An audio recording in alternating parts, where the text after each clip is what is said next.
یا تبریکات میکنه. برایت وقت را من چون گلی بخار میخواهم، جوانی را برایت من زینم تکرار میخواهم، تو را جاوید میخواهم در این دنیای جاویدان، برایت زندگی خیز را صد بار میخواهم. مادر عزیزم، همیشه در سمای اختر چون ستاره تابان بمانی، همیشه در بر ما بمانی.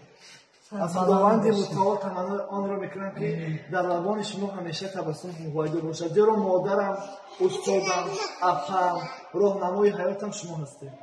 100 ساله شوی، 100 ساله شوی. اینقدر آدم‌ها کودک هستیم، میخواهیم که یک نوازش، یک چیزی همین نامقرری که رقص کنی تا تکشید ما هیچ در سرنامه کی باشه کی باشه کی کشیده بخلاف شنوس کنید چی فکر کرد شما جفتم میدید کی وچه انشالله تو خدمت ما برای انشالله میدید چی بود یکی کوچم نیست شنوس کوچه چه اومده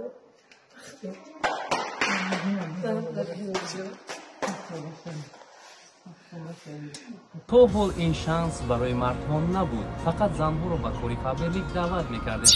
اکنون فرصت دست داد. در وقت کم صاحب معاش زیاد شدن میخواهید؟ پس این کار تنها برای شماست. من دیرکتور شرکت فابریک شما رو به گروه خود دعوت میکنم که در یک کاتالوگ صاحب 2 و یا 3 عنوان میگردید. من در قرقیزستان محض عاید به شرکت فابریک کورس تکمیل اختصاص گذاشتم. سیستمی که ما در آن کار میکنیم مارکوفکا نیست. کوچه به کوچه فروختن لازم نیست. ساعتها در شبکه‌های اجتماعی نشستن لازم نیست. از سحر تا بگاه کار گفته برآمدن لازم نیست. برای ما تنها تلفن و خواهش کار کردن لازم است و خلاص. در 20 روز شما 2 ساعت وقت جدا میکنید برای کار. ما از روی سیستم کاری سپ فعالیت میکنیم. در گروه ما برنامه‌سازها کار میکنند. از روی برنامه شما میتوانید هویت شخصی خود را آشکار نکرده فعالیتتان را دوام دهید. در قرقیزستان 70% مردها همچون کار علاوه‌ای در شرکت ما کار میکنند. بنابراین نوابسته از جنس شما را به کار دعوت میکنیم. پای در پای از دست دادن نزدیکانتان دل شما رو تو چه اندازه شکست؟ اگر چند در وصف مادر برادرم سخن کنم کم است، زیرا که اینها یک افسانه در دل من تا ابدی که من تا زنده‌ام تا نفس میکشم خواهد ماند. زیرا این آسان نیست. من برای دیگران نمیدونم چگونه هست، لیکن من یک فرشته‌ام را از دست دادم، یک دادری جوان از دست دادم. خیلی به امر پروردگار است. البته که به هر یک نعمت‌های داده و گرفته خداوند باید ما شکرگزار باشیم و شبی نیست که بار اشک نریزد، برای آنکه هر شب می شود وقتی که هر یک خاموشی می شود من بالین وقتی سرم در بالین میمونم الک مادرم دادرم پیش رو میایم. به همون خاطر باید که تا حاضر نتوانستم که بالای صحنه برم، نمیشد، وجدانم عذاب گرفته. سرویناز، وقتی شما به خانه می‌دارید و صدای مادر نیست، صدای فرزند پدر به گوش نمی‌رسد، اون وقت دنیا در نظر شما چگونه نمودار است؟ دلتنگ می‌شوید.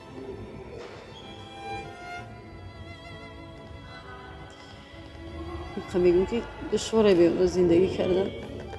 من خیلی میخوام که یک برای درد بدرایم، خیلی صدای در دیگه نیست. خیلی زنگ تلفن رو نگاه میکنیم. من حتی در تلفنم شماره مادرم مثلا چه جا نوشتگی بود، شماره دادرم بود، باور میکنم من همه اینا رو پاک ساختم، نامهاشون رو عوض کردم.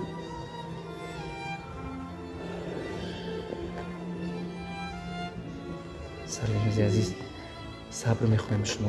خداوند گلچین است، عزیزان اختون را از بین بود و شما صبر و تحمل میخواهیم و شما از مادر چه خاطره برای شما در انگاره های خاطرتان باقی مانده است؟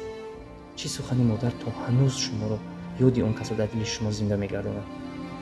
فقط یک گپ میگفت وقتی که یک کس از دنیا میرفت، بعد میگفت که خیلی بچه‌م دنیا همینه، همه میره و همه ما میرندیم، بچه به زیغ میشه، بچه گریه میکنی، اگر من مرم تو چیکار میکنی؟ وقتی که سری مزارش میرفتم برای دعا کردن، برای درد دل کردن با مادرم، فقط یک گپ گفتم آیچه جان اکو با سوالت پاسخ میتونم که هر روز یک بار میمیرم از نو زنده میشم. وقتی فهمیدم و یک عشق بوده است، یک محبت بوده است که پروردگار اون مهره تا دمی که مادر زنده در دل بنده نمیداخته. بعد از رفتنش بعدا بسیار پشیمانی ها میکشی، افسوس میخوری که چرا ما براش تمام هستی دنیا را نوردم، چرا من این خیل نکردم، چرا من او خیل نکردم که گرچنده که مادری من از من راضی بود تا آخران نفس و خدم خگر داشت. خدا خاک گل زر بگرده. یعنی از شما راضی بود؟ بهت.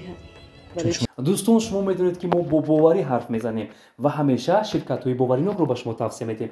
بی‌مالول به گرانیت رفته حجت های خود رو تخت نمایید. دوستان عزیز تا جای خبر دارید شما مدت 3 سال است که شرکت بخر رو با подписчикони خود توصیه میدیم. از این فرصت شما استفاده برده بی‌مالول از نوع ما گپ زدید، سکیت نموده، شما رو کارتون رو حل نموده به گرانیت برده باز به منزلتون میارم. خدمت های شایان کرده بودید. من نمیگم این خدمت به خاطر که ما گرچه برای مادر شب و روز کنیم کم است. لیکن همیشه میگم که همچه فرزند همیشه در برش بودم، همراه زندگی میکردیم، مثل دوگانه بودیم. کجایی که میرفتیم بسیار همین عادتهای مادرم در من شیشت است. وقتی که یک طرز گپ زنی در خانه، یک طرز رفتارش، یک طرز نشستنش، خوردنش، یکی من اهمیت میدم. میگم که سیم دخترم که بچه جان همین رفتارا رو اوچم داشت و میگه که اوخو اوچم شما دختری و این میگم بینید که همین بسیار انمون مادر ما عادتاش در ما هست. یک اون گونه زن دیگه نیست برای من، اون گونه مادر، اون گونه فرشته من دیگه نمیبینم. به خاطر که مادر ما به حد مهربان بود، مادر ما به حد تمامی سلامتیش از دست داد، تمامی جوانیش برای ما برباد داد. برای فرزندان. بله فقط فرزند گفت تا آخران نفس باید فرزند گفت. و یک چیز دیگه است که بیمار میشه موزی یک وقت میشد که یک زکام میشه، چی میشه، بیمار میشه، زود دست و پایمون از آسمون و از زمین کنده میشه. بعد همین گریه میکنم، فقط میگم که اگر اوچم میبود سرم در بالای زانوش میموند و قرآن سرم سیبه میکرد، آرام میشدم.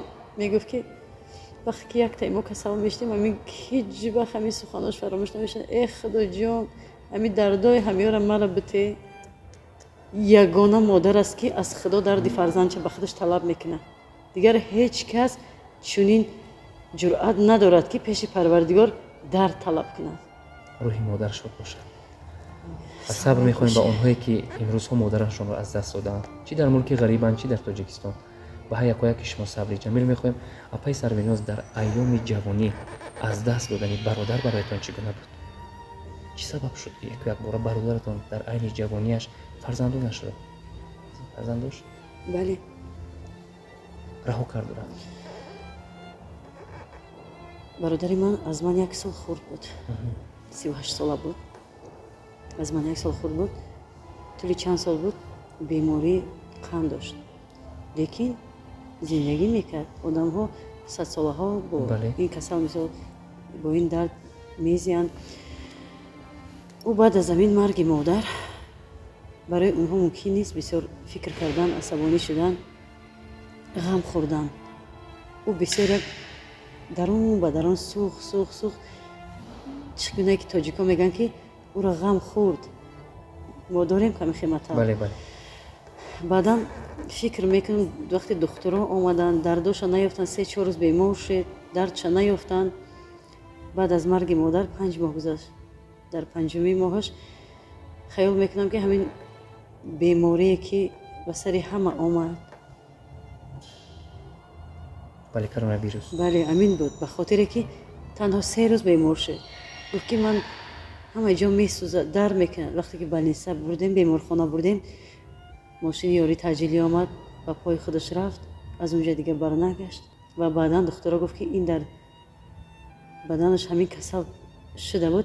و بسیاری ما معلومات داریم که بیماری های قند، دل تیز از این کسل میافتند. بله خیلی این هم یک قسمت بوده است.